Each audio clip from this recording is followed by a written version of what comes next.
We're in Psalm 4, so join me there. Open your Bible if you have a moment. Thanks for taking about 10 minutes with me today. And I have been waiting this entire psalm to get to these last two verses. And I'm so excited to talk through them. We may take today and tomorrow, but either way, we're going to finish Psalm 4 these next couple days. And I'm glad you've joined me.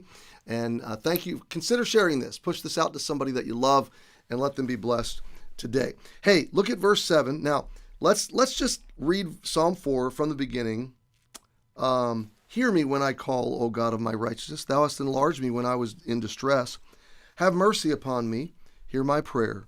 O ye sons of men, how long will you turn my glory into shame? How long will you love vanity and seek after leasing? Selah. But know that the Lord hath set apart him that is godly for himself. The Lord will hear when I call unto him. Stand in awe and sin not.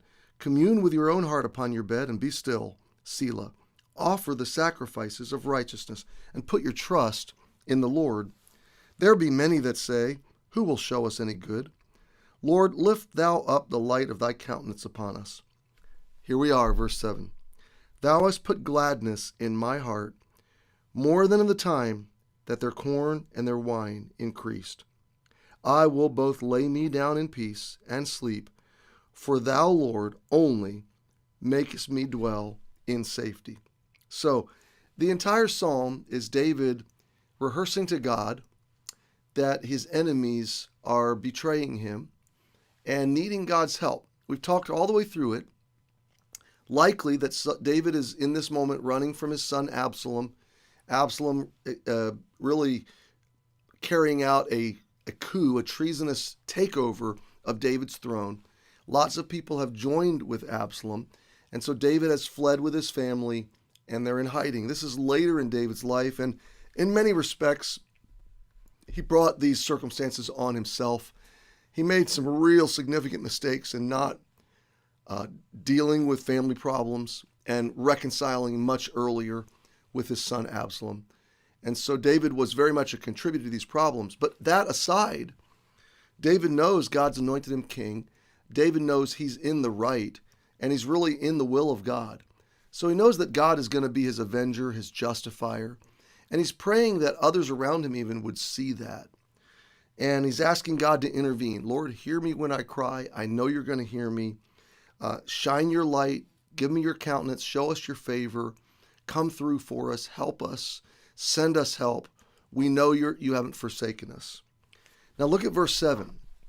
And by all accounts, there is no circumstantial change between verse 6 and verse 7, or between verses 1 through 6 and verse 7, okay? So in the middle of his exile, when there is nobody physically there to help him, and people all around him are doubting and cast down and feeling a sense of despair and hopelessness, look at what happens to David's heart. And I'll explain, I'll propose why in a minute.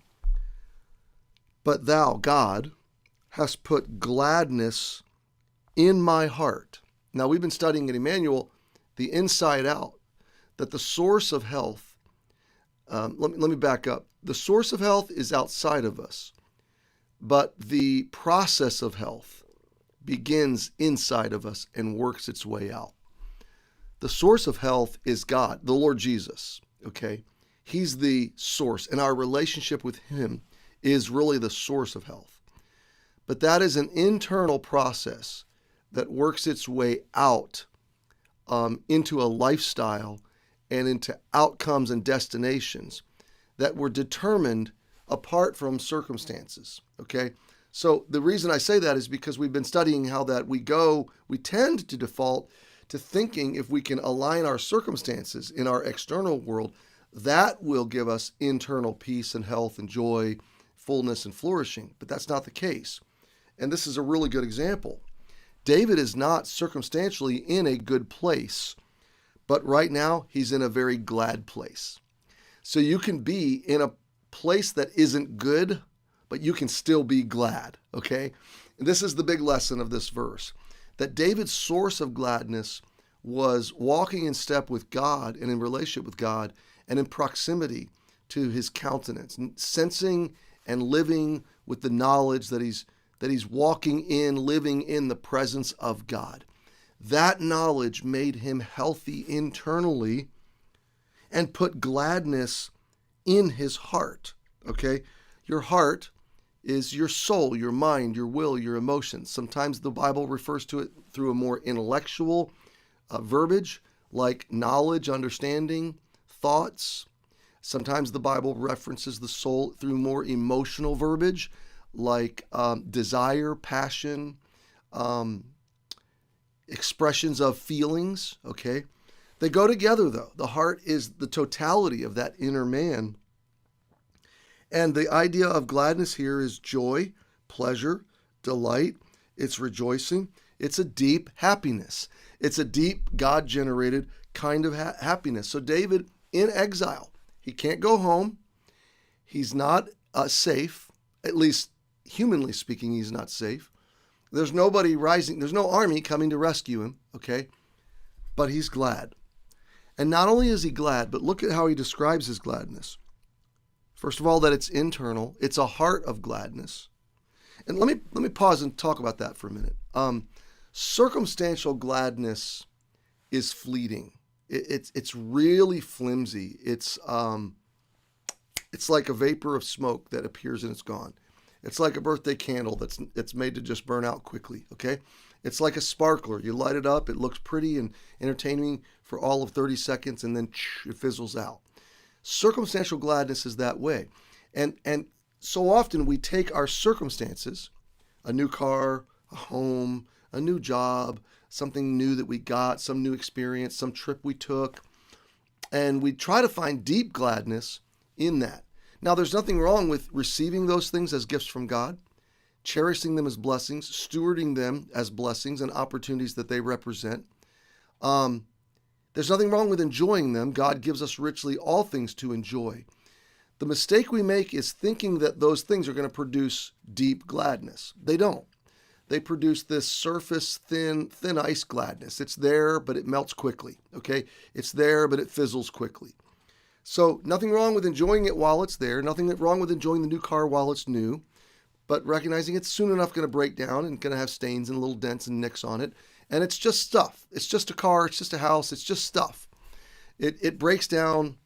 We have to replace it. We have to fix it. It wasn't designed to give us a substantive internal gladness. The gladness that God gives transcends circumstances, transcends material world, natural world, physical blessings, temporal blessings. It transcends all of that.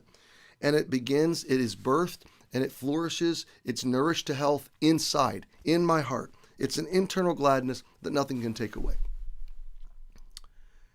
But it's a kind of gladness that he says is more than at the time their corn and their wine is increased. Now, corn, we think of, like a cob of corn or popcorn or like a corn stalk, okay?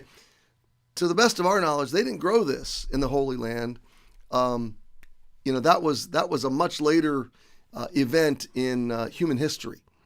So the Old Testament word corn is really a reference to all kinds of grain, okay? So think of the kernel of corn that grows on any kind of grain, okay? That's the idea. We're not talking about yellow corn on the cob, okay? We're not talking about sweet corn that's grown in Kansas or Indiana, all right? We're talking about any kind of grain that was grown as a staple part of the economy and the flourishing and the economic provision and physical provision of the farmer, his family, his village, his tribe, his nation, okay? So what David is referencing is abundant harvest and wine, same thing, fruit of the vine, the grapes. So both these words are pictures for economic and physical and material flourishing and provision. And what David says is there's a time of year, there are times seasonally that the nation is exploding with joy and celebration, feast, festivating, okay, festivals. To me, it reminds me of the fall, like the last harvest, the season here in New England when all the festivals happen and all the city, the fairs and the little community gatherings and all the booths of food and delicious things and decorative things and things that we use to survive the winter. It's the big E, okay? The big E is like the big party before winter comes.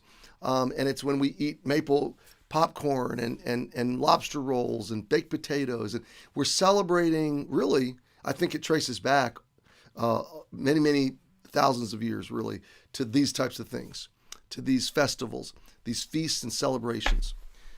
So it's economic prosperity, it's material, physical provision and health and flourishing, and how joyful you are in that moment and in that season. And there is kind of a subtext here that those seasons ebb and flow, so the celebrations ebb and flow, okay? We're not always living with extreme margin. There are lean times of life. Paul said, "I know how to be abased and to abound." Okay, I know how to have a little bit, how to have a lot, and I know God's going to meet my needs in both situations. But here's what David is saying: think of the biggest celebration of provision and economic prosperity that you can imagine, and the kind of gladness that God puts in my heart is more. It's better. It's more enduring. It's stronger. It's greater than that kind of celebration. So God's gladness that he put into David at a time of exile was greater than most people have in their happiest seasons of life. Okay, here's the big takeaway. The kind of happiness God gives you in your darkest season is better than the kind of happiness the world has in their most blessed seasons. Because their gladness is fleeting and flourishing, it's razor thin, it's extremely temporary. Your gladness comes from the heart of your God. It is deep, it is transformational, it is durable, and it transcends all circumstances. Now, my friend, that truly is enough for today.